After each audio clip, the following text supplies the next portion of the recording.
Ladies and gentlemen, good evening and welcome to Watches Kaman TV, the tallest man in Black Africa. Raila Amor Odinga should fire his advisors with immediate effect. They are making him fall into William Samoei Ruto's trap. If I may ask you, what made Baba to visit Jane Marionette, the British High Commissioner?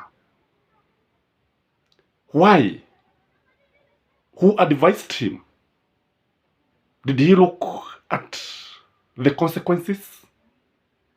Because if you ask me, it were better if it was Jane Marionette who visited the Kenyan Democrat, that is Raila Amor Odinga. The father of democracy is getting it wrong. He has fallen into William Samoei Ruto's trap, which in my view, I'm blaming his advisors. So if you're joining this channel for the first time, kindly remember to subscribe, and for our viewers, like this video so that you can support this channel. You can also comment so that we can know what you think about this visit. By visiting or by meeting Jane Marionette, Raila appears to be on a begging mission. Imagine. And when you look at it, you realize that it is wrong to negotiate with electoral thugs. Because in my view, the British and the Americans assisted William Samoei Ruto to be the president of the Republic of Kenya. This is making Baba to look weak. And again, Ruto is now taking the chance to enter the Luo Nyanza nation. That is why tomorrow he's headed to Luo Nyanza. And today, the British High Commissioner, also the same person, visited Gachagwa's office at Harambee House.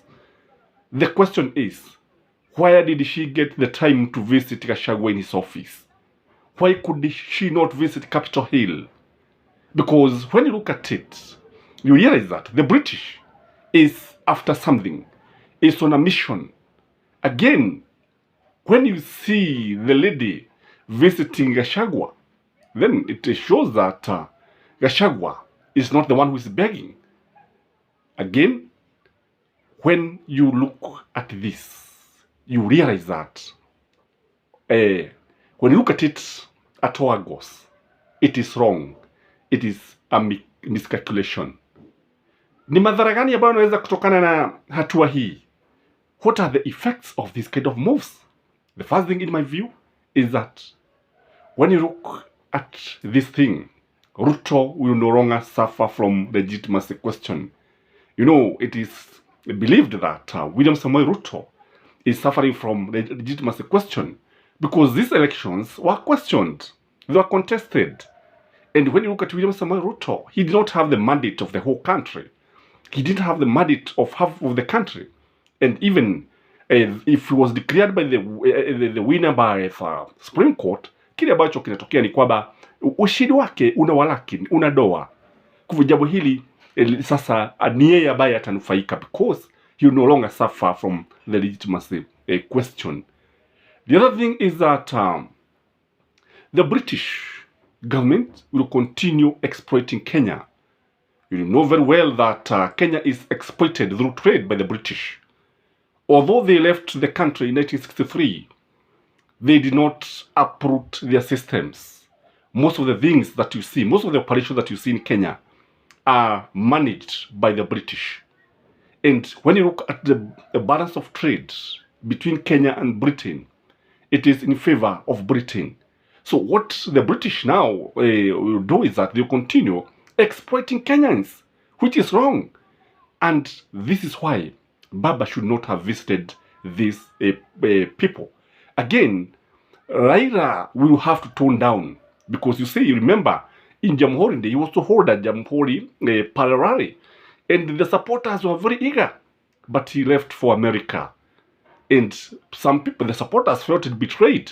Again today, when you look at it, I don't think Baba is going to be very keen on bringing the changes that this country is looking for, kwa sababu unajua watu tulikuwa tunatarajia kwamba baba ageugoza mikutano ya kisiasa katika kila county, katika kila miji mikuu ya county, but it is not happening because the British are very keen to stop him.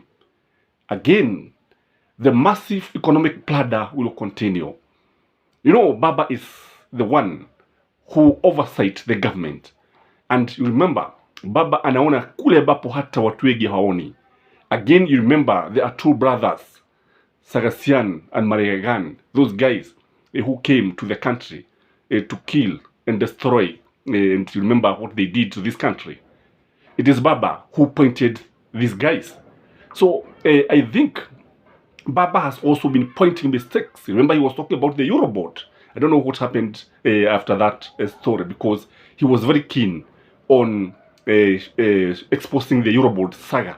So I think this country is going to suffer massive plunder of our economy, because Baba, I don't think Baba will be very keen to defend this country, and it is something that we are not expecting. Again, Ruto will conquer many Azimio territories. This is a disadvantage to Raila Amolo Odinga, because you see, now that you not be suffering from the legitimate question, and the supporters will soften.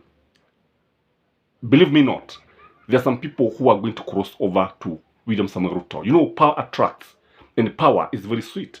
People are attracted to power. Na kile ambacho kitafanyika ni kwamba utaona watu wengi sasa wakielekea upande wa William Samoei Ruto. So that is why I'm saying it was wrong for for Baba to go and visit and meet the British High Commissioner. It was wrong. Again, what will happen is that he will look like he had zero option, and it's run out of ideas, and he seems to be cornered. That is why maybe he looked like he's seeking support of the British, which is wrong. And this is not the time to look for the support of the British. This is not the time to look for the international community, because what we know is that they messed this country. They are the one who have put us in these many problems that we are experiencing today.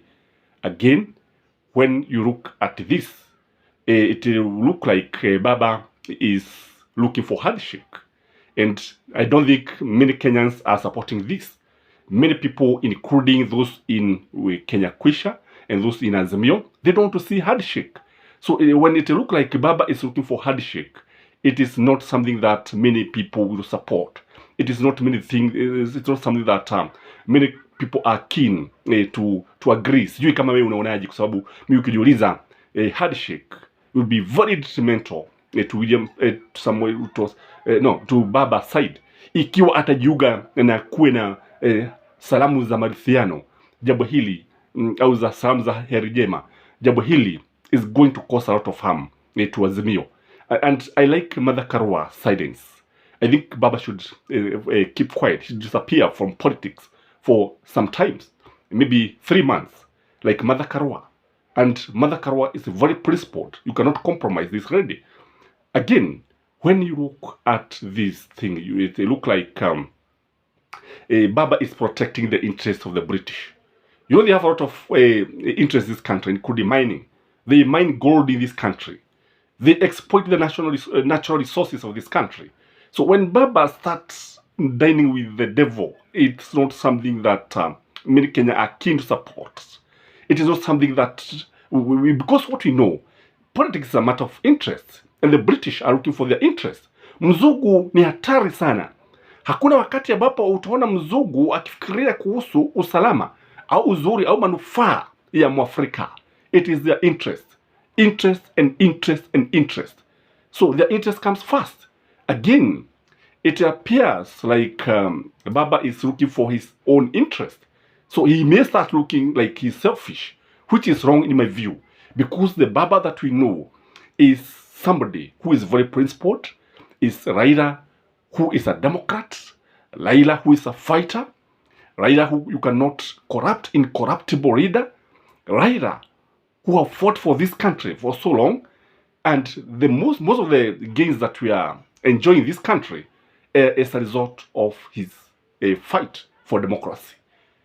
I don't know what you think, but if you ask me, I say it was wrong for Baba to visit Jean Marionette. If you have not subscribed this channel, I request you just one thing. Subscribe now, like this video, and may you have a blessed day. Bye-bye.